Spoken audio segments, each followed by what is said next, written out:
El calor del 20 de julio de 1923 en Hidalgo del Parral, Chihuahua, no era un calor normal, era un aire denso, cargado de polvo y presagios, aunque nadie en la ciudad parecía notarlo, excepto quizás los hombres que esperaban ocultos detrás de las ventanas de una casa en la calle Gavino Barreda. A las 8 de la mañana, la ciudad despertaba con su ritmo habitual de mineros y comerciantes. Por la avenida principal, un automóvil Dodge modelo 1919 de color negro avanzaba a una velocidad moderada. Al volante iba un hombre robusto, de bigote espeso y mirada vivaz, que saludaba a los transeúntes con la confianza de quien se siente dueño del mundo, o al menos dueño de su propio destino. Era el general Francisco Villa, el Centauro del Norte, el hombre que había hecho temblar a los Estados Unidos y derrocado dictaduras. Pero ese día, Villa cometió el error que un guerrero nunca debe cometer. Bajó la guardia. Iba sin su escolta habitual de 50 dorados armados hasta los dientes. Apenas lo acompañaban su secretario, el coronel Miguel Trillo, y un puñado de asistentes. Creía en la palabra de honor del gobierno. Creía que el pacto de paz firmado en Sabinas lo protegía. Creía que sus enemigos, aquellos generales con los que alguna vez compartió el rancho y la batalla, habían olvidado el rencor. No sabía que la traición ya estaba firmada, sellada y cargada en las recámaras de 7 rifles y pistolas automáticas. Al llegar a la intersección con la calle Juárez, un hombre parado en la esquina se quitó el sombrero de palma y gritó con fuerza: ¡Viva Villa!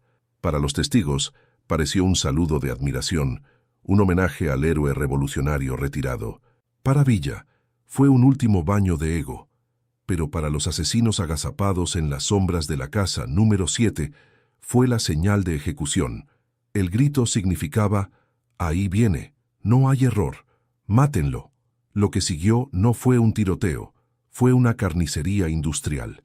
7 hombres abrieron fuego simultáneamente con rifles Mauser y pistolas calibre .45 y .50.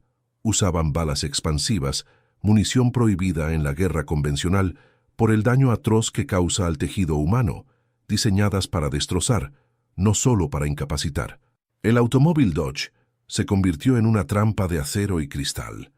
En cuestión de segundos, más de 40 proyectiles impactaron en el vehículo. Villa, con los reflejos de un hombre que había vivido 1000 batallas, intentó sacar su pistola, pero era inútil luchar contra una lluvia de plomo. Recibió 9 impactos directos. Una bala le atravesó la cabeza, otra el pecho, destrozándole el corazón. El coche, fuera de control, se estrelló contra un árbol. El silencio que siguió al estruendo fue más aterrador que los disparos. El cuerpo de Pancho Villa quedó colgando de la portezuela del conductor, con la cabeza inclinada hacia abajo, como si estuviera mirando la tierra que tanto amó y que ahora se disponía a beber su sangre. Su secretario, Trillo, yacía muerto a su lado, expulsado del vehículo por la fuerza de los impactos. La noticia corrió como la pólvora: han matado a Villa. Pero mientras el pueblo de Parral lloraba o celebraba en secreto, una pregunta más oscura comenzaba a formarse en el aire viciado de la política mexicana. ¿Quién lo hizo? Los tiradores materiales, liderados por el diputado Melitón Lozoya, eran solo las herramientas, los dedos que apretaron el gatillo. Pero los verdaderos arquitectos de la muerte de Villa no estaban en esa casa de Parral. Estaban sentados en despachos lujosos en la Ciudad de México, firmando documentos oficiales, vistiendo trajes de seda y bebiendo coñac. Eran hombres que habían luchado hombro con Villa, que lo habían llamado hermano, compadre y general. Este asesinato no fue un acto de justicia. Fue el cierre de un círculo de traiciones que había comenzado una década atrás. La Revolución Mexicana, esa tormenta que prometía limpiar al país, se había convertido en una bestia insaciable que devoraba a sus propios hijos. Y la muerte de Villa fue el clímax de esa autodestrucción. Sin embargo, lo que los traidores no sabían esa mañana de julio, mientras brindaban por la muerte del Centauro, es que acababan de sellar su propio destino. Existe una extraña y macabra justicia poética en la historia de la Revolución. Nadie que traicionó a Pancho Villa murió en paz.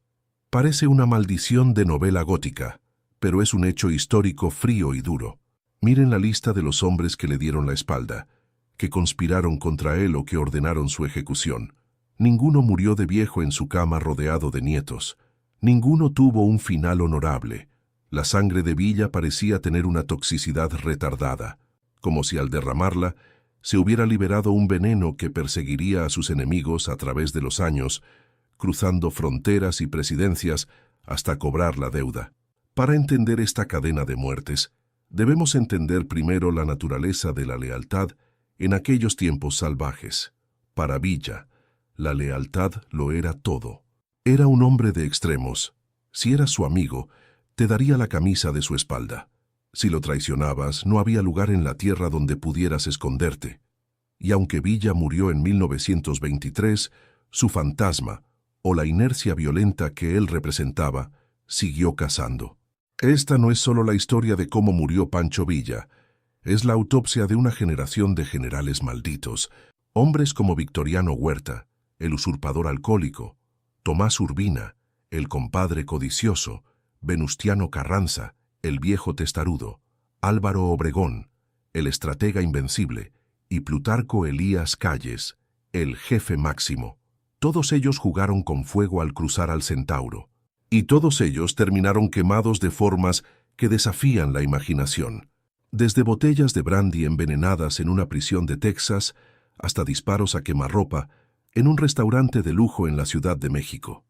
Desde chozas de barro en la Sierra de Puebla hasta el exilio humillante en California. La muerte los encontró a todos y a menudo los encontró de la misma forma violenta y traicionera con la que ellos trataron a Villa.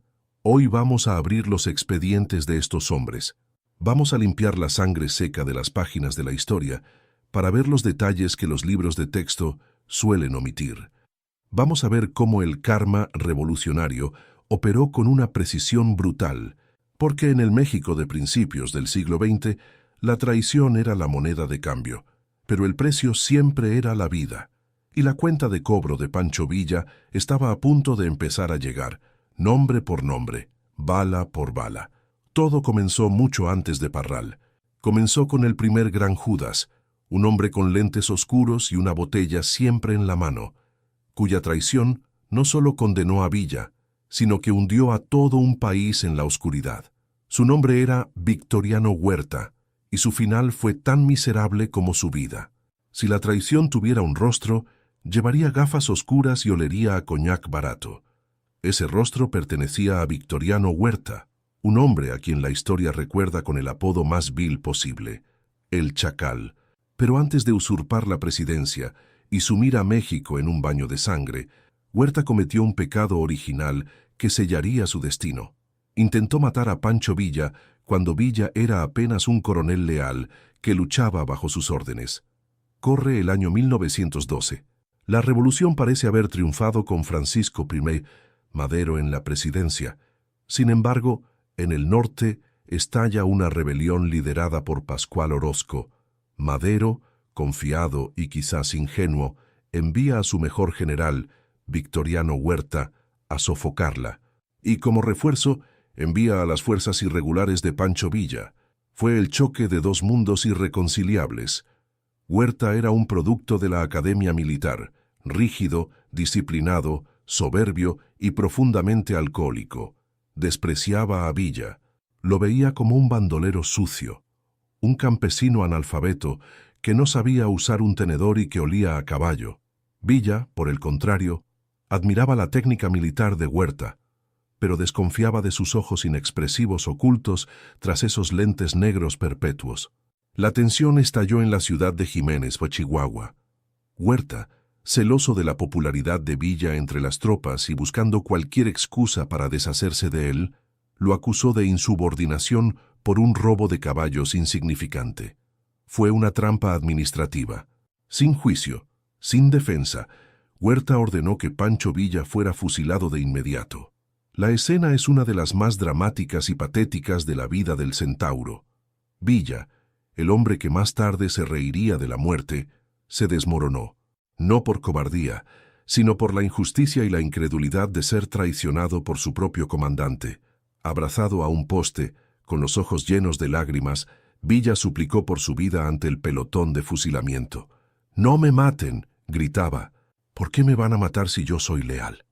Huerta observaba la escena impasible, saboreando el momento.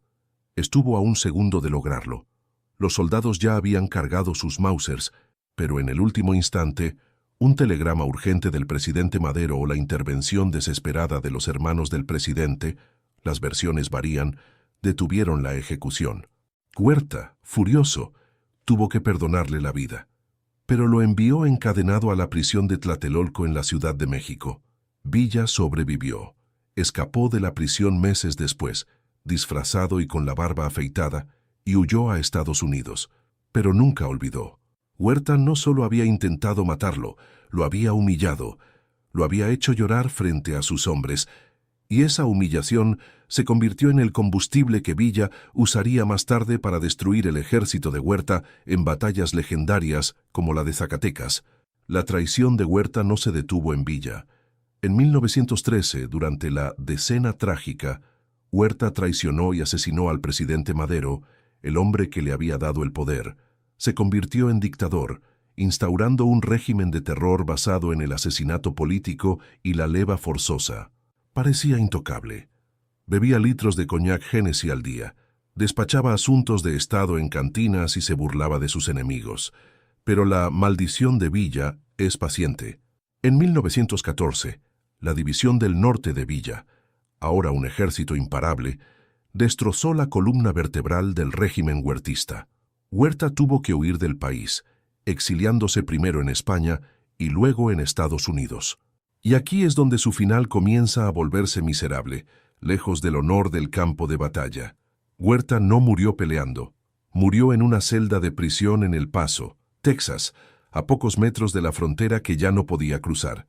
En 1915, planeando un regreso triunfal a México con el apoyo de espías alemanes, en el contexto de la Primera Guerra Mundial, Huerta fue arrestado por agentes federales de E.U. en la estación de tren de Newman, Nuevo México. Fue encerrado en la prisión militar de Fort Bliss. Su cuerpo, castigado por décadas de alcoholismo brutal, comenzó a colapsar. La versión oficial dice que murió de cirrosis hepática. Su hígado estaba tan duro y encogido que ya no podía filtrar las toxinas de su sangre. Su piel se tornó de un color amarillo canario brillante, un tono ictericio que le daba un aspecto demoníaco en sus últimos días. Pero hay una versión más oscura, una que circula en los susurros de la historia. Se dice que los estadounidenses, temiendo que Huerta pudiera volver a causar problemas en México o servir a los intereses alemanes, aceleraron su final. Se habla de negligencia médica deliberada. Huerta fue operado de la vesícula biliar en condiciones precarias dentro de la prisión. Según algunos reportes, la operación se realizó sin la anestesia adecuada, o se dejó que la infección posterior se extendiera sin control. Otros rumores, nunca probados pero persistentes, hablan de veneno, de una botella de licor de contrabando que llegó a su celda, cortesía de manos anónimas, y que contenía algo más que alcohol. Lo cierto es que la muerte de Victoriano Huerta fue lenta, dolorosa y solitaria. El hombre de hierro de México se deshizo en una cama sucia, delirando por la fiebre y las toxinas, vomitando sangre. Murió el 13 de enero de 1916. No hubo honores militares, no hubo duelo nacional. Su cadáver fue enterrado en el cementerio Evergreen de El Paso, en una tumba modesta, en suelo extranjero. La ironía es devastadora. El hombre que despreciaba a Villa por ser un bandido sucio y que casi lo fusila, terminó sus días encerrado como un criminal común, derrotado no solo por sus enemigos políticos, sino por su propia biología podrida. Villa, en ese momento, estaba libre, cabalgando por la sierra, vivo y convirtiéndose en leyenda. La primera cabeza de la hidra había caído. Huerta fue el primero en traicionar a Villa y el primero en sufrir un final atroz, pero no sería el último. De hecho, la siguiente traición sería mucho más dolorosa para el centauro, porque no vendría de un enemigo con gafas oscuras, sino de un hombre que comía en su misma mesa, que dormía en su mismo campamento y a quien Villa llamaba hermano.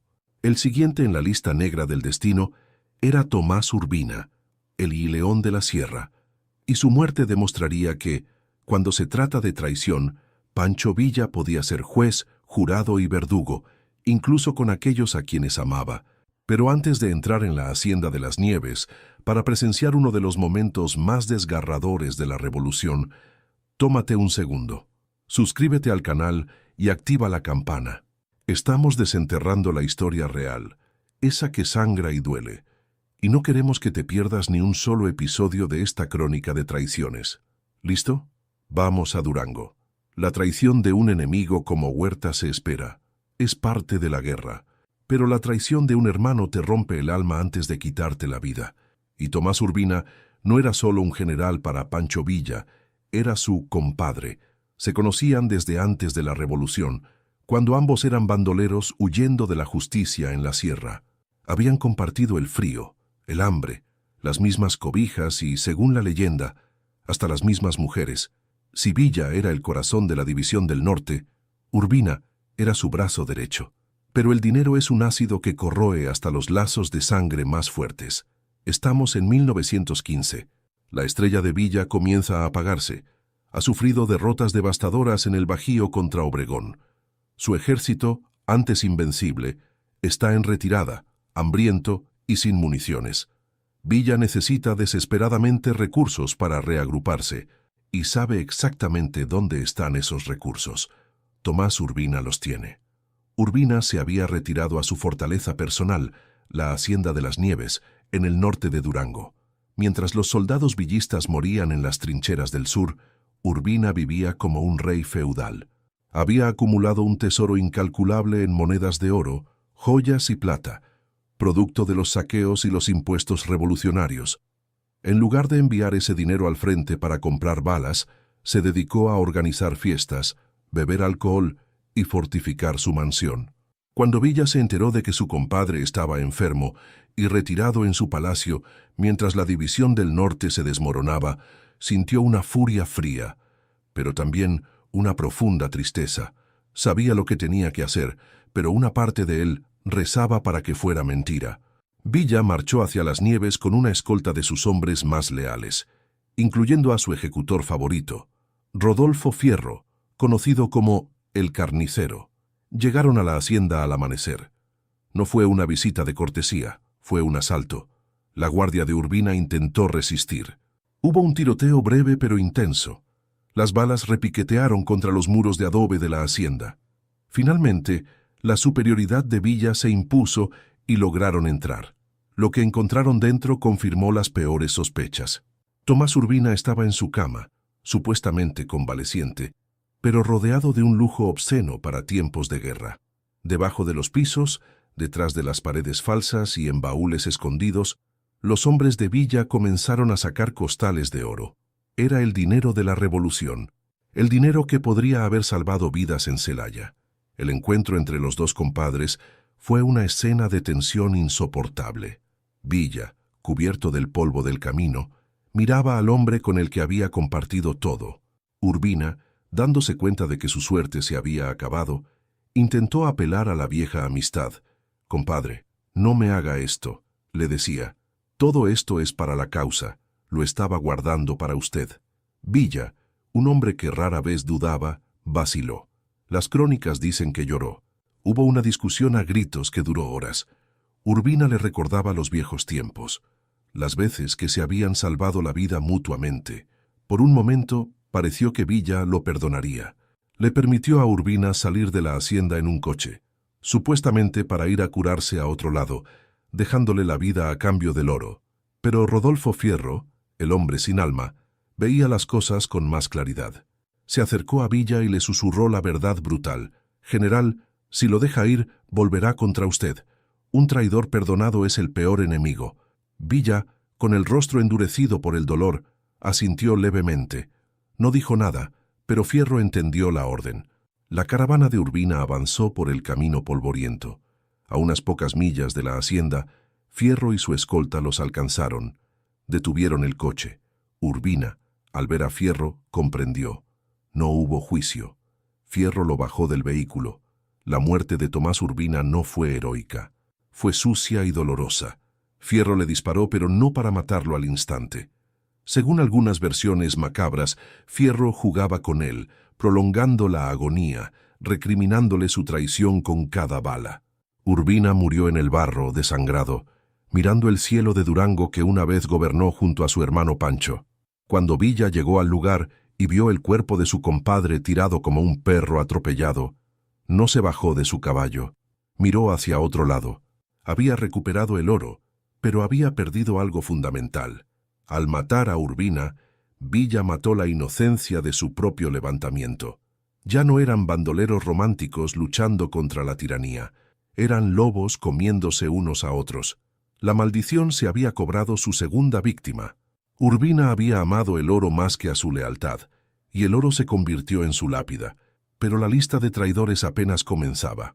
Mientras Villa luchaba con sus demonios internos en el norte, otro hombre, uno que había sido general villista y que había jurado lealtad a la división del norte, estaba cometiendo el error de cambiar de bando en el peor momento posible. Su nombre era Maclovio Herrera, y su destino sería una prueba de que la traición a veces se paga con la moneda más irónica de todas: el fuego amigo. Villa no tendría que disparar una sola bala para vengarse de este próximo traidor. La propia confusión de la guerra se encargaría de él. Si la traición de Urbina fue por codicia, la de Maclovio Herrera fue por orgullo, y en la lógica brutal de la guerra mexicana, el orgullo mata más rápido que las balas. Maclovio Herrera no era un soldado cualquiera. Era el patriarca de una dinastía militar, los Herrera de Parral. Él y su hermano Luis eran hombres de hierro, caciques respetados que le dieron a Pancho Villa legitimidad en el sur de Chihuahua. Cuando Villa era apenas un guerrillero emergente, los Herrera le aportaron hombres, armas y prestigio. Eran la columna vertebral de la división del norte. Villa los llamaba hijos. Confiaba en ellos ciegamente, pero la lealtad es un árbol frágil cuando se riega con egos. A finales de 1914, la revolución se fracturó. La Convención de Aguascalientes intentó poner orden, pero terminó dividiendo al país en dos bandos irreconciliables: los convencionistas, Villa y Zapata, contra los constitucionalistas, Carranza. Llegó el momento de elegir bando. Para Maclovio, la elección debería haber sido obvia. Había luchado junto a Villa, había sangrado con él. Pero Maclovio Herrera miró a Villa y ya no vio a un líder, vio a un rival. Vio a un hombre inculto, volátil y peligroso que estaba llevando a México al abismo. Además, Carranza, el viejo zorro, le endulzó el oído. Le ofreció independencia, le ofreció poder real, le ofreció ser el jefe en su propia tierra sin tener que rendirle cuentas a un exbandolero. La deserción de los Herrera fue un terremoto. No solo se fueron, se llevaron a miles de hombres y entregaron plazas estratégicas a Carranza. De la noche a la mañana, Villa perdió el control de su propia retaguardia. Parral, la joya de la corona villista, se volvió territorio enemigo. Villa recibió la noticia con una furia volcánica. «Esos muchachos eran como de mi sangre», rugió. Juró que exterminaría el apellido Herrera de la faz de la tierra, y así comenzó una guerra civil dentro de la guerra civil. Una cacería fratricida en las montañas de Chihuahua, donde antiguos amigos se mataban en emboscadas sucias. Maclovio se convirtió en el general estrella de Carranza en el norte. Su misión era cazar a Villa. Parecía que había hecho la apuesta correcta. Carranza ganaba terreno, Villa retrocedía. Maclovio se sentía intocable, protegido por su nuevo uniforme y su nueva bandera. Pero la mila maldición tiene un sentido del humor retorcido. No necesita que Villa apriete el gatillo. A veces le basta con la estupidez humana y la niebla de la guerra. Abril de 1915. Maclovio Herrera se movía cerca de Nuevo Laredo, en la frontera con Texas. Iba a bordo de un tren militar, moviendo tropas para asegurar la frontera contra los villistas. El ambiente era tenso. La zona estaba infestada de partidas de guerrilleros y los nervios de los soldados carrancistas estaban a punto de estallar. Cualquier sombra en el chaparral podía ser una emboscada. El tren se detuvo. Maclovio, inquieto, decidió bajar para inspeccionar la línea o quizás para reunirse con una columna de avanzada que se acercaba por el camino. La luz era difusa, ese momento traicionero del atardecer donde las formas se desdibujan. Maclovio avanzó hacia sus propias líneas, o quizás hacia un grupo de soldados aliados que venían a su encuentro. Iba a caballo, con su porte marcial característico, pero en la confusión del polvo y la penumbra, alguien cometió un error fatal. Los soldados que vigilaban el perímetro, sus propios aliados, hombres que vestían el mismo uniforme por el que él había traicionado a Villa, vieron siluetas a caballo acercándose rápido. El pánico se apoderó de sus dedos. Alguien gritó: «¡Son villistas!». No hubo preguntas, no hubo identificación. Las ametralladoras carrancistas abrieron fuego contra su propio general. Fue una lluvia de plomo fratricida. Maclovio Herrera ni siquiera tuvo tiempo de sacar su pistola para defenderse, ni de gritar su nombre.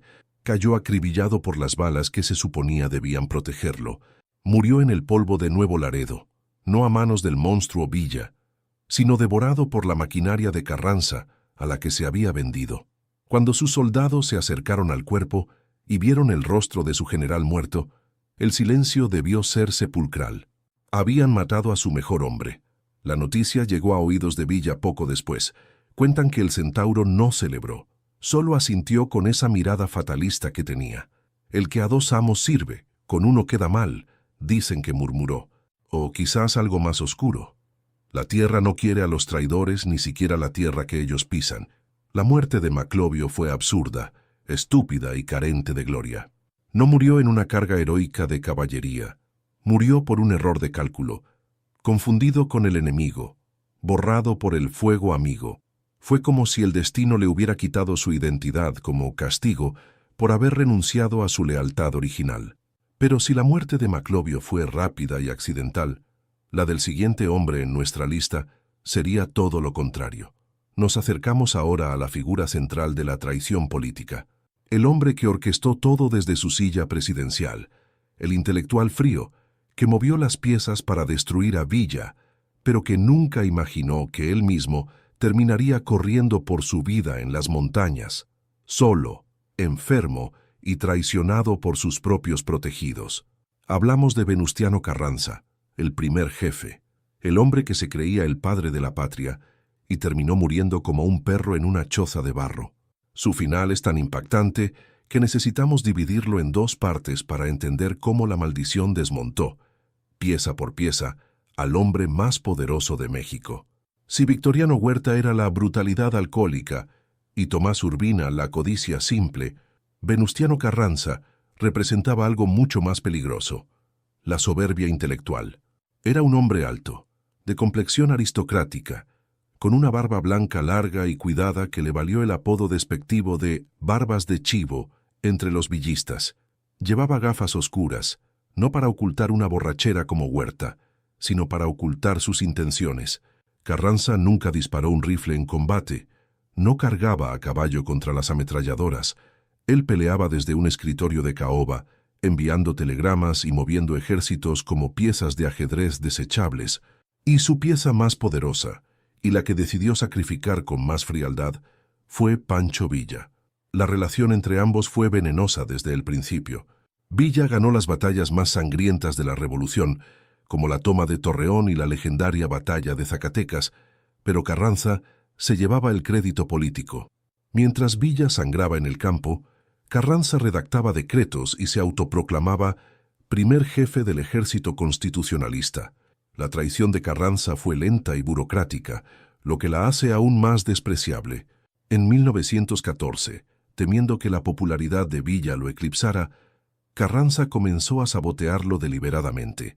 Cortó el suministro de carbón para los trenes de la División del Norte, dejando al ejército de Villa varado en el centro del país. Elevó a Álvaro Obregón, el rival natural de Villa, dándole las mejores armas y municiones. Carranza usó a Villa para destruir a Huerta, y una vez que Villa ya no le servía, lo declaró bandido y rebelde fuera de la ley. Fue Carranza quien dio luz verde a los Estados Unidos para la expedición punitiva, permitiendo que tropas extranjeras pisaran suelo mexicano con tal de acabar con su enemigo personal. Para 1920, Carranza parecía haber ganado. Era el presidente de México.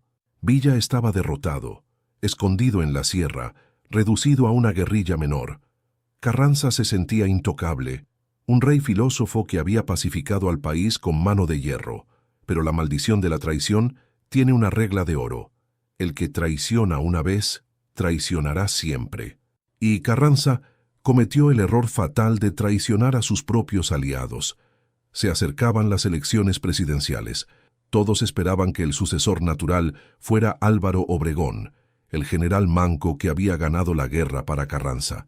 Pero el viejo, barbas de chivo, era terco. No quería a un militar en el poder. Quería un títere civil que él pudiera manipular desde las sombras. Eligió a Ignacio Bonillas, un embajador desconocido y gris, a quien la gente llamaba burlonamente Flor de Té. Fue un insulto directo al ejército. Obregón, el hombre que había perdido un brazo defendiendo a Carranza, se sintió apuñalado por la espalda, exactamente como Villa se había sentido años antes. La historia se repetía. Obregón lanzó el plan de Agua Prieta. El ejército se rebeló. De repente, el todopoderoso Carranza se encontró solo. En mayo de 1920, la Ciudad de México se volvió indefendible. Las tropas obregonistas avanzaban hacia la capital con sed de venganza. Carranza decidió huir, pero no huyó como un hombre común. Intentó huir llevándose el Estado con él. Organizó una caravana ferroviaria monstruosa, conocida como el Tren Dorado o el Convoy de la Legalidad. Eran decenas de trenes cargados con todo lo que pudieron arrancar de las oficinas de gobierno. Archivos, sellos, muebles, la imprenta nacional y, lo más importante, todo el tesoro de la nación. Barras de oro, monedas de plata, el fondo de pensiones. Carranza vació la tesorería. El plan era llegar al puerto de Veracruz y establecer allí su gobierno, como había hecho Benito Juárez en el pasado. Pero Carranza olvidó que ya no controlaba las vías. El viaje del Tren Dorado fue una agonía lenta, un funeral en movimiento de 15 kilómetros de largo. Apenas salieron de la capital, los ataques comenzaron. Los rebeldes dinamitaban las vías adelante y atrás. Los trenes descarrilaban. Los soldados de escolta de Carranza tenían que pelear batallas constantes desde los techos de los vagones contra jinetes que surgían de los cerros. La situación se volvió desesperada en la estación de Aljibes, en el estado de Puebla. El convoy fue atacado masivamente. Las locomotoras quedaron inservibles. Carranza, el hombre de escritorio, se vio obligado a enfrentar la realidad cruda de la supervivencia. Tuvo que abandonar el lujo de su vagón presidencial, dejar atrás el oro, los archivos y su orgullo, y montar a caballo. Fue una imagen de ironía suprema. El hombre que había obligado a Villa a vivir como un fugitivo en las montañas, ahora era él mismo un fugitivo, cabalgando torpemente hacia la Sierra Norte de Puebla, bajo la lluvia, rodeado de un grupo cada vez más pequeño de leales. Ya no era el primer jefe. Era un viejo cansado, miope sin sus gafas, enfermo y aterrorizado. Buscaba refugio, alguien en quien confiar en esa tierra hostil, y aquí es donde la maldición preparó su golpe final. Apareció un personaje local, un general llamado Rodolfo Herrero. Herrero se presentó ante Carranza con una sonrisa y promesas de lealtad eterna. «Señor presidente», le dijo, «aquí en la sierra yo lo protejo. Mi gente es su gente». Carranza, desesperado y queriendo creer, aceptó su protección. Herrero lo llevó a un lugar remoto, una pequeña aldea indígena llamada Tlaxcalantongo. Le ofreció para dormir una choza miserable de madera y barro. La noche era oscura y tormentosa, una tormenta eléctrica que sacudía los árboles. Carranza se acostó en su catre de campaña, escuchando la lluvia golpear el techo de paja, quizás pensando en cómo había terminado allí, tan lejos de los palacios de la Ciudad de México. Rodolfo Herrero se despidió con una reverencia y se retiró a la oscuridad. Pero Herrero no era un salvador, era un buitre. Ya había pactado con los enemigos de Carranza. Había vendido al presidente por un puñado de monedas y la promesa de un ascenso. La trampa estaba cerrada. El hombre que traicionó a Villa estaba a punto de ser traicionado por un hombre que ni siquiera figuraba en los libros de historia. La noche de Tlaxcalantongo estaba a punto de convertirse en sinónimo de infamia. La madrugada del 21 de mayo de 1920 fue, según todos los cronistas, una de las más oscuras en la historia de la Sierra de Puebla. Una tormenta eléctrica azotaba el pequeño pueblo de Tlaxcalantongo. El agua caía en cortinas pesadas, convirtiendo los caminos en ríos de lodo y ahogando cualquier sonido que no fuera el trueno. Venustiano Carranza, el primer jefe, el arquitecto de la Constitución de 1917, el hombre que había desafiado a Estados Unidos y aplastado a Pancho Villa, yacía en un catre de campaña dentro de un jacal, una choza humilde, de madera podrida y techo de paja. Hacía frío. La humedad penetraba los huesos. A su lado, dormían algunos de sus colaboradores más cercanos, hombres leales pero agotados, que habían cambiado los trajes de seda por uniformes sucios y botas llenas de barro. Rodolfo Herrero, el general que les había ofrecido refugio, había desaparecido horas antes con la excusa de revisar los puestos de guardia. Pero Herrero no estaba revisando guardias, estaba posicionando asesinos. Había rodeado la choza con hombres armados, aprovechando el ruido de la tormenta para ocultar sus movimientos. Hacia las 4:08 de la mañana, el infierno se desató. No hubo aviso, ni ultimátum, ni intento de arresto. Fue una ejecución a ciegas. Desde la oscuridad exterior, docenas de rifles comenzaron a escupir fuego hacia las paredes delgadas del jacal. Las balas atravesaban la madera como si fuera papel, zumbando en el interior de la choza. Los gritos de «Viva Obregón» y «Muera Carranza» se mezclaban con los truenos y los disparos. Dentro, el caos era absoluto. La única luz provenía de los relámpagos y de los fogonazos de los Mausers. Carranza, despertado abruptamente por el estruendo de su propia muerte, intentó incorporarse. Algunos relatos dicen que buscó sus gafas, ese escudo que siempre llevaba, pero en la oscuridad no pudo encontrarlas. Estaba ciego, viejo y acorralado. Una bala le destrozó la pierna. El dolor debió ser atroz. Carranza gritó que le habían roto la pierna, tratando de mantener algo de dignidad en medio de la carnicería. Pero sus asesinos no buscaban herirlo. Buscaban terminar el trabajo. Lo que sucedió en los siguientes segundos es motivo de debate forense, pero el resultado es el mismo. Según la autopsia oficial y los testigos, Carranza recibió disparos en el tórax. Sin embargo, hay una teoría persistente, alimentada por la trayectoria de las balas, de que el propio Carranza, al verse perdido y herido, optó por el suicidio final, disparándose a sí mismo antes de que sus enemigos pudieran capturarlo vivo. Sea suicidio o magnicidio, el efecto fue el mismo. El presidente de México murió desangrado en el suelo de tierra de una choza miserable, lejos de la gloria, lejos del poder y lejos de la justicia. Cuando cesaron los disparos, los hombres de Herrero entraron con linternas. Encontraron el cuerpo del primer jefe tirado en una posición grotesca. No hubo respeto por el cadáver. Lo registraron, le quitaron lo poco de valor que le quedaba. La imagen del hombre que había soñado con un México moderno, ahora convertido en un bulto inerte en medio de la sierra, era la definición perfecta de la tragedia griega. La noticia de la muerte de Carranza sacudió al país, pero pocos lloraron. Había sembrado tantos enemigos, había traicionado a tantos aliados, a Villa, a Zapata, a Obregón, que su muerte se sintió como un ajuste de cuentas inevitable. El cuerpo fue trasladado a la Ciudad de México días después, pero incluso en su funeral, la sombra de la traición lo persiguió. Sus antiguos aliados, los hombres que ahora tomaban el poder sobre su cadáver, Álvaro Obregón, Plutarco Elías Calles, Adolfo de la Huerta, asistieron al velorio con caras largas y discursos solemnes, fingiendo dolor mientras se repartían la silla presidencial que todavía estaba caliente. La ironía es brutal. Carranza traicionó a Villa porque lo consideraba un salvaje indigno de gobernar. Y sin embargo, Carranza murió de una forma mucho más salvaje y solitaria que cualquier bandolero. Murió traicionado por un subordinado menor, en una emboscada nocturna, exactamente la clase de táctica que él despreciaba. Con Carranza muerto, la maldición de la sangre parecía haber alcanzado su clímax. El gran traidor había caído. Pero la lista de Pancho Villa tenía un nombre más, un nombre que brillaba más que los demás, un nombre que representaba el verdadero poder militar y la astucia maquiavélica. Hablamos de Álvaro Obregón, el manco de Celaya. Obregón era diferente a Huerta y a Carranza. Obregón no era un borracho ni un viejo terco. Era un genio militar.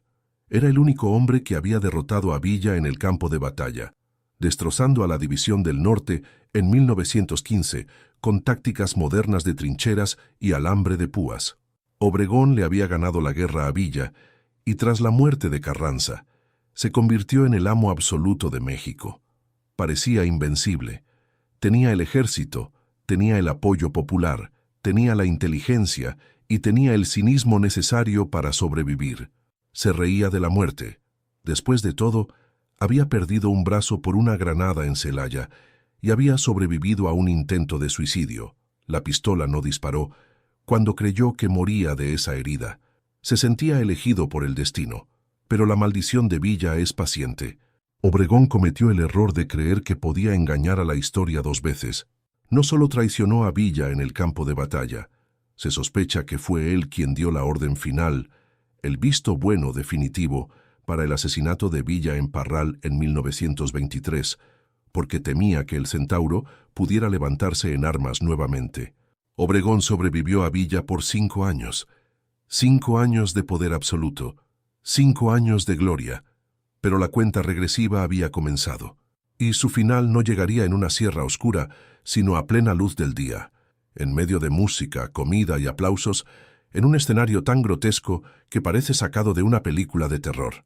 El hombre que se creía inmortal estaba a punto de sentarse a su última comida, y el postre sería plomo. Si la Revolución Mexicana fuera una partida de póker, Álvaro Obregón sería el jugador que hace trampa, te roba las fichas, se bebe tu whisky y logra que al final le des las gracias por la lección. De todos los generales que traicionaron a Pancho Villa, Obregón fue el único que lo miró a los ojos y lo derrotó, no con trucos políticos ni con emboscadas nocturnas, sino en el campo de batalla, hombre a hombre, plomo a plomo. Para entender por qué la muerte de Obregón fue el clímax sangriento de esta maldición, primero debemos entender la magnitud de su vida. Obregón no era un aristócrata como Carranza, ni un borracho como Huerta. Era un agricultor de Sonora convertido en genio militar. Tenía una memoria fotográfica prodigiosa, dicen que podía recordar los nombres de miles de sus soldados, y un sentido del humor negro y cínico que lo hacía peligrosamente carismático. Su traición a Villa no fue personal al principio, fue profesional. En 1914, cuando la revolución se partió en dos, Obregón eligió el bando de Carranza no por lealtad al viejo, sino porque su mente calculadora le dijo que era el bando ganador. Villa representaba la carga de caballería romántica y desordenada del siglo XIX. Obregón representaba la guerra moderna, científica y despiadada del siglo XX. El choque de titanes ocurrió en 1915 en los campos del Bajío, específicamente en Celaya. Fue allí donde Obregón destruyó el mito de la invencibilidad de Villa. Mientras Villa lanzaba oleadas de jinetes furiosos gritando «¡Viva Villa!», Obregón lo esperaba sentado, tranquilo. Había estudiado las tácticas de la Primera Guerra Mundial en Europa. Había cavado trincheras, instalado nidos de ametralladoras cruzadas y, lo más letal de todo, había colocado kilómetros de alambre de púas. La División del Norte se estrelló contra ese muro de acero. Los caballos de Villa se enredaban en el alambre y las ametralladoras de Obregón los despedazaban. Fue una carnicería. Obregón no solo derrotó a Villa, lo humilló militarmente. Lo redujo de ser el Napoleón mexicano a ser un fugitivo en la sierra, pero el destino le cobró un precio alto a Obregón por esa victoria. En una de las batallas posteriores, cerca de León, una granada de artillería villista estalló cerca de él. La explosión le arrancó el brazo derecho de cuajo. La historia cuenta que, en medio del dolor cegador y viendo su brazo destrozado, Obregón sacó su pistola con la mano izquierda. No quería vivir como un inválido. Se puso el cañón en la sien y apretó el gatillo. ¡Clic! La pistola estaba vacía. O su ayudante la había descargado, o la bala falló. El destino, o quizás el diablo, decidió que no era su momento. Obregón sobrevivió. Se convirtió en el manco de Celaya. Y lejos de debilitarlo, La mutilación lo hizo más fuerte. Bromeaba sobre ello con un cinismo que helaba la sangre. Solía decir: «Soy el político más honesto de México porque solo puedo robar con una mano». Con Villa derrotado y Carranza muerto, gracias a su propia rebelión en 1920, Obregón ascendió a la presidencia. Se convirtió en el amo absoluto de México. Tenía el poder, el ejército y el dinero. Pero había una sombra que no lo dejaba dormir tranquilo. Pancho Villa seguía vivo. Aunque Villa estaba retirado en la hacienda de Canutillo, Obregón sabía que un león dormido sigue teniendo garras. En 1923 se acercaban nuevas elecciones y Obregón quería imponer a su sucesor, Plutarco Elías Calles. Sabía que Villa odiaba a Calles y que podría levantarse en armas nuevamente para detenerlo. Así que Obregón, el estratega frío, tomó la decisión. No hay un documento firmado con su nombre que diga «Maten a Villa», pero la historia no necesita papel para ver la sangre. Obregón facilitó la logística, garantizó la impunidad a los asesinos y miró hacia otro lado cuando los diputados organizaron la emboscada en Parral. Cuando Villa fue acribillado en su coche, Obregón respiró aliviado. El último rival había caído. Parecía que Obregón había ganado la partida final. Se retiró del poder en 1924, rico y exitoso, para dedicarse a sus negocios de garbanzo en Sonora. Había vencido a la muerte, a la guerra y a la política. Pero la soberbia es una droga potente. En 1928, Obregón decidió que 4 años sin poder eran demasiados. Quería volver, y para hacerlo, cometió el pecado capital de la revolución. Violó el principio sagrado de sufragio efectivo, no reelección. Modificó la Constitución para poder ser presidente de nuevo. Esto enfureció a medio país, pero Obregón se sentía intocable. «La muerte me tiene miedo», decía. Había sobrevivido a granadas, a atentados con bombas, a venenos. Se creía inmortal. Ganó las elecciones de 1928, por supuesto. Era el presidente electo, el hombre más poderoso de la nación, a punto de sentarse en la silla del Águila por segunda vez. El 17 de julio de 1928, Obregón fue invitado a un banquete en su honor en el restaurante La Bombilla, en el elegante barrio de San Ángel en la Ciudad de México. Iba a ser una fiesta triunfal. La orquesta tocaba, el champán fluía y los diputados aduladores se peleaban por encenderle el cigarro al caudillo manco. Obregón estaba de excelente humor. Reía, comía y disfrutaba de su victoria. No sabía que, entre las mesas, se movía un joven delgado, pálido y silencioso, con un cuaderno de dibujo bajo el brazo. Un joven que no era un soldado, ni un político, ni un sicario profesional. Era algo mucho más peligroso. Un fanático religioso que creía recibir órdenes directas del cielo para acabar con el anticristo.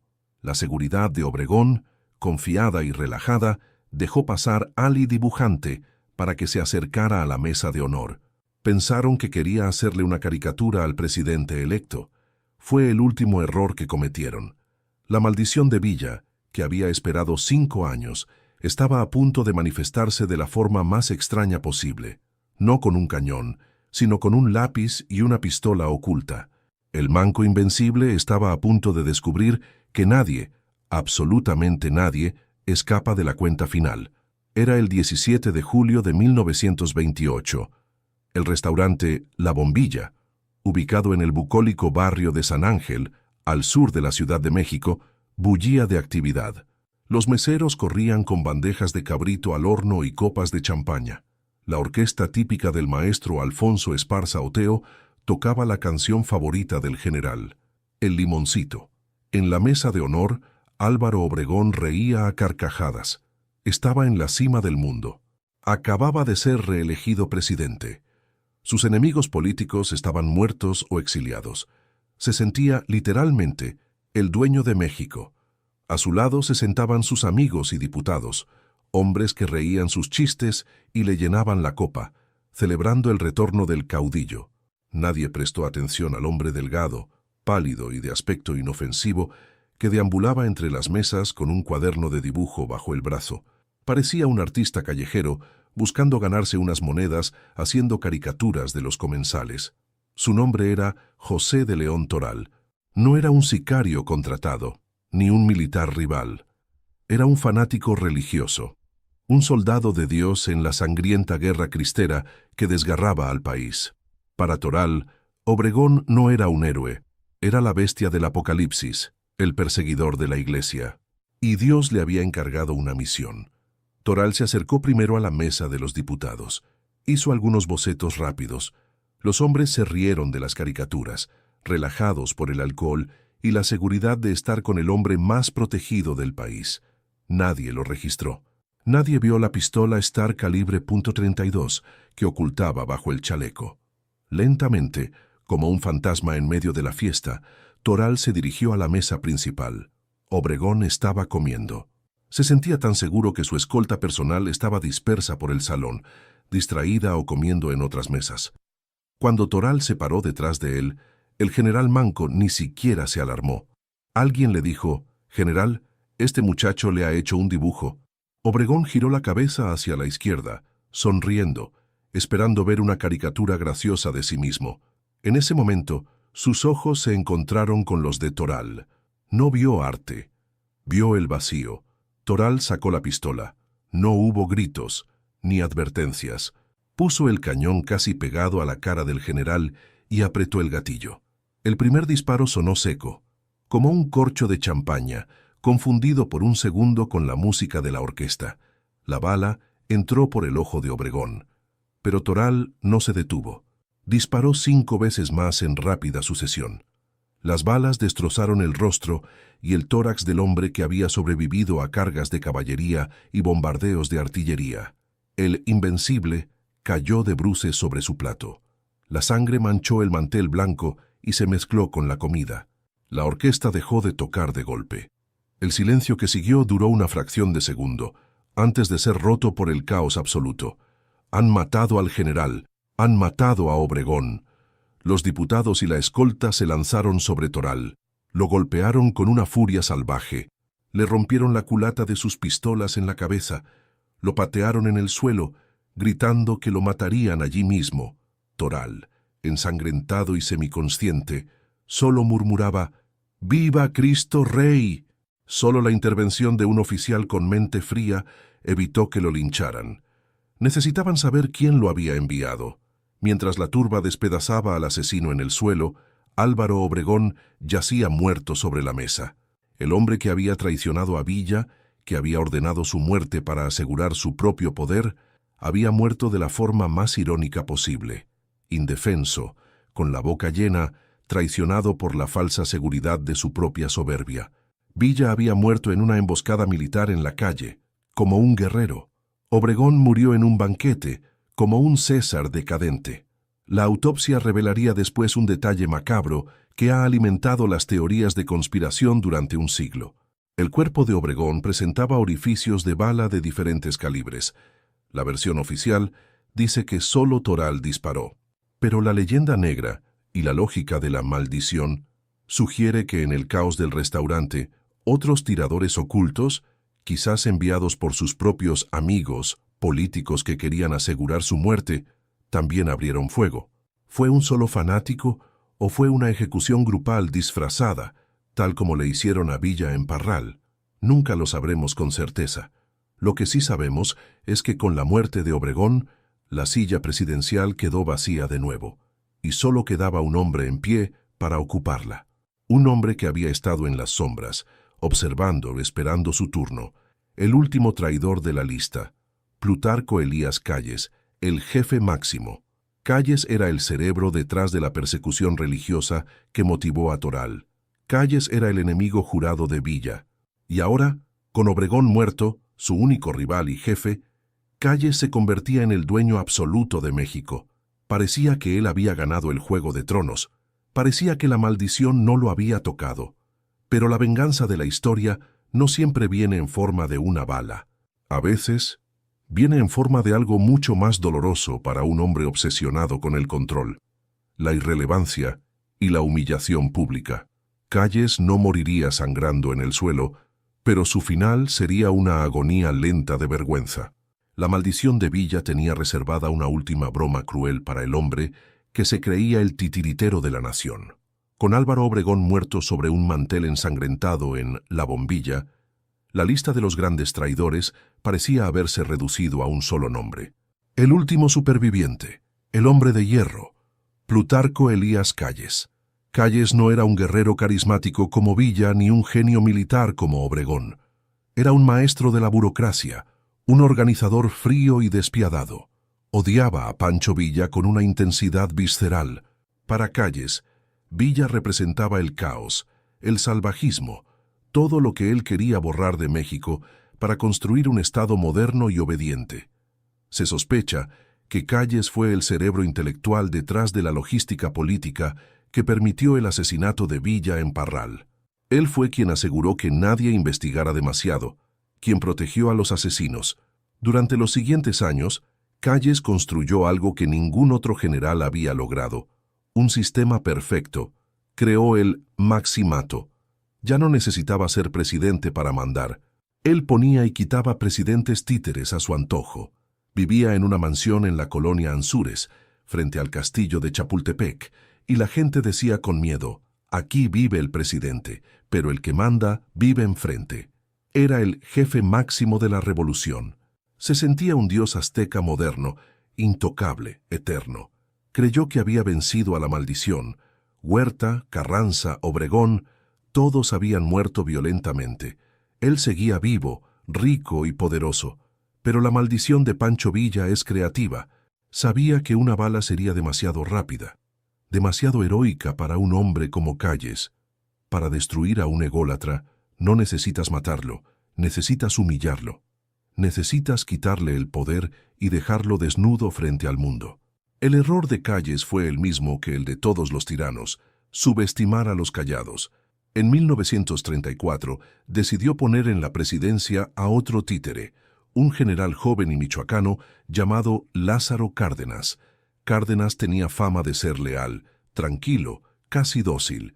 Calles pensó: este muchacho hará lo que yo diga. Se equivocó.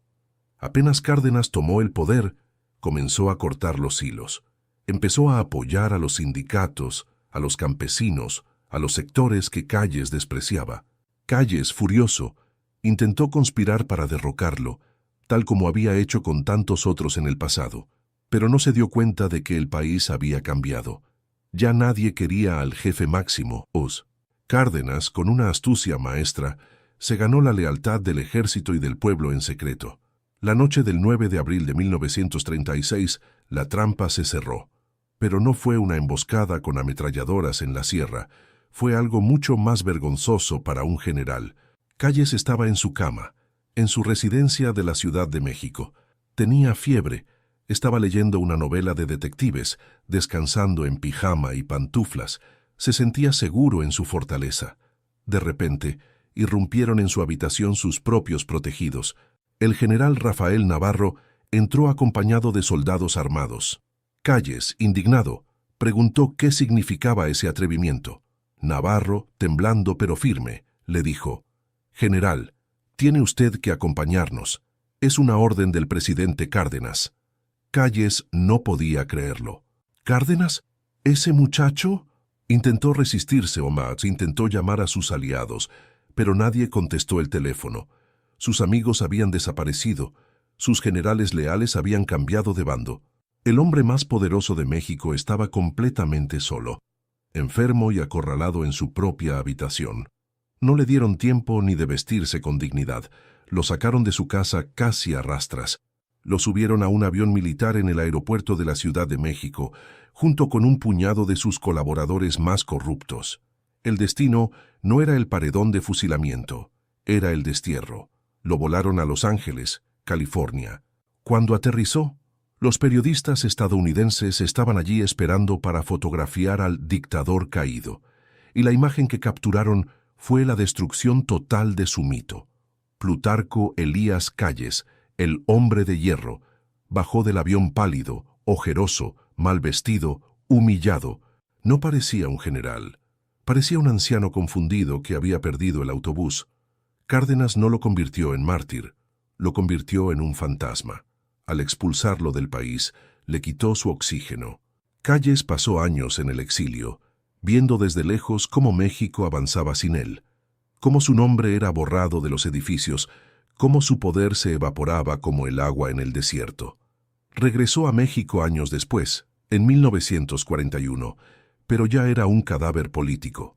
Nadie le temía, nadie lo respetaba. Era una reliquia de un pasado sangriento que todos querían olvidar. Murió en 1945 en un hospital tras una operación fallida. Dicen que en sus últimos momentos deliraba. Quizás veía los rostros de los hombres que había traicionado. Quizás veía la sonrisa burlona de Pancho Villa, el hombre al que no pudo borrar de la historia. La venganza estaba completa. Huerta murió podrido por dentro en una prisión extranjera. Urbina murió suplicando en el barro, asesinado por su compadre. Maclovio murió por error, bajo el fuego de sus propios hombres. Carranza murió como un perro acorralado en una choza oscura. Obregón murió comiendo, con la cara destrozada por un fanático. Y Calles murió de vergüenza, despojado de todo poder, irrelevante y olvidado. Todos los que cruzaron a Francisco Villa pagaron el precio. La maldición de la sangre no dejó cabos sueltos.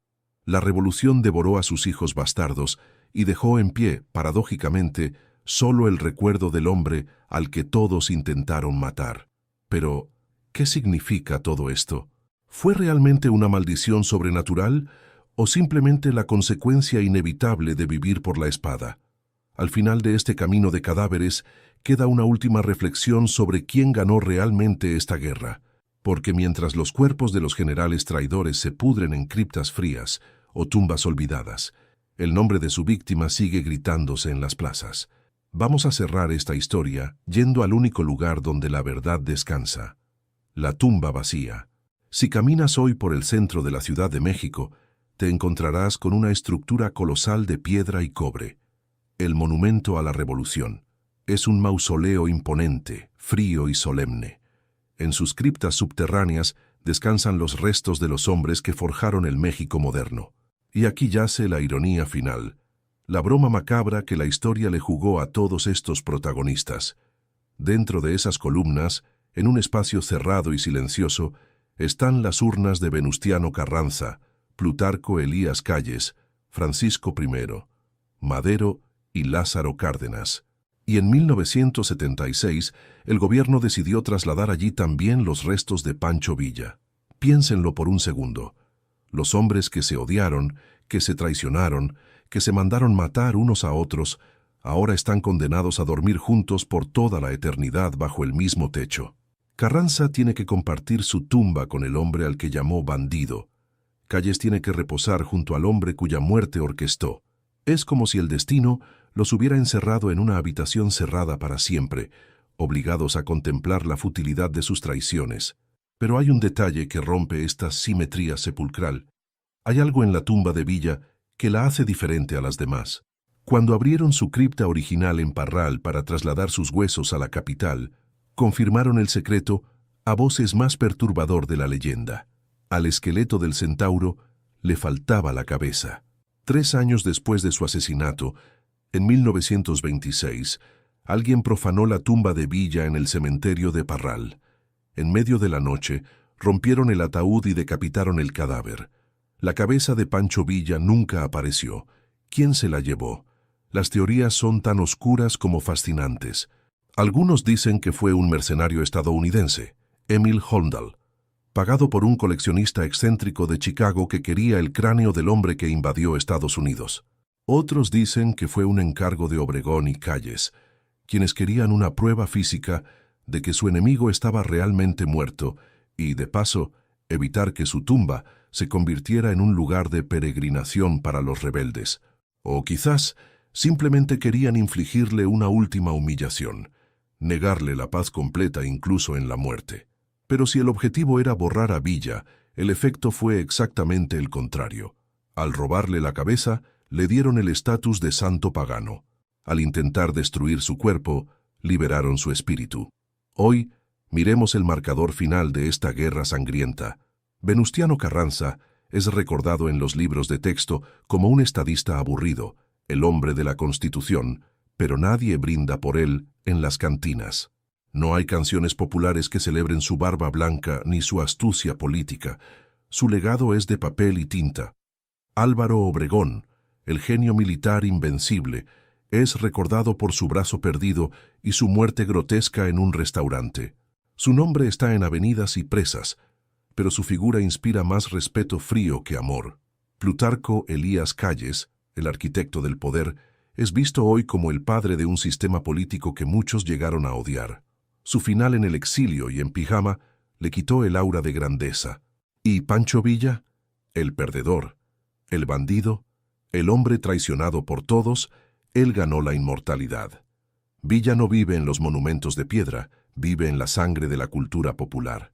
100 años después de su muerte, su rostro sigue apareciendo en murales, en camisetas, en tatuajes. Se le componen corridos nuevos cada año. En Parral, cada julio, miles de personas recrean su funeral, llorando como si hubiera muerto ayer. Incluso en Estados Unidos, el país que invadió hay bares y parques con su nombre.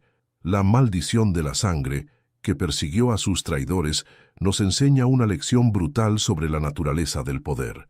La traición puede comprarte una presidencia, puede comprarte un palacio, un tren dorado o unos años de control absoluto, pero no puede comprarte la eternidad. Huerta, Urbina, Herrera, Carranza, Obregón, Calles, todos creyeron que al eliminar a Villa, estaban eliminando un obstáculo para su ambición. No entendieron que Villa no era un hombre, era una fuerza de la naturaleza, era la rabia del pueblo hecha carne. Y no se puede asesinar a un terremoto, no se puede decapitar a una tormenta. Ellos murieron protegiendo sus intereses, sus egos y sus sillas presidenciales. Y Villa murió y vivió por algo más grande, aunque fuera caótico y violento. Al final, la tumba vacía en Parral y la urna sin cabeza en la Ciudad de México no son símbolos de derrota. Son la prueba de que Pancho Villa se les escapó una vez más. Se escapó de sus asesinos. Se escapó de la historia oficial y se escapó del olvido. Mientras los nombres de sus traidores se desvanecen lentamente en el polvo de los archivos, el grito que resonó en Columbus, en Zacatecas y en aquella esquina fatal de Parral sigue vivo. Un grito que no pide permiso y que no conoce la traición. ¡Viva Villa!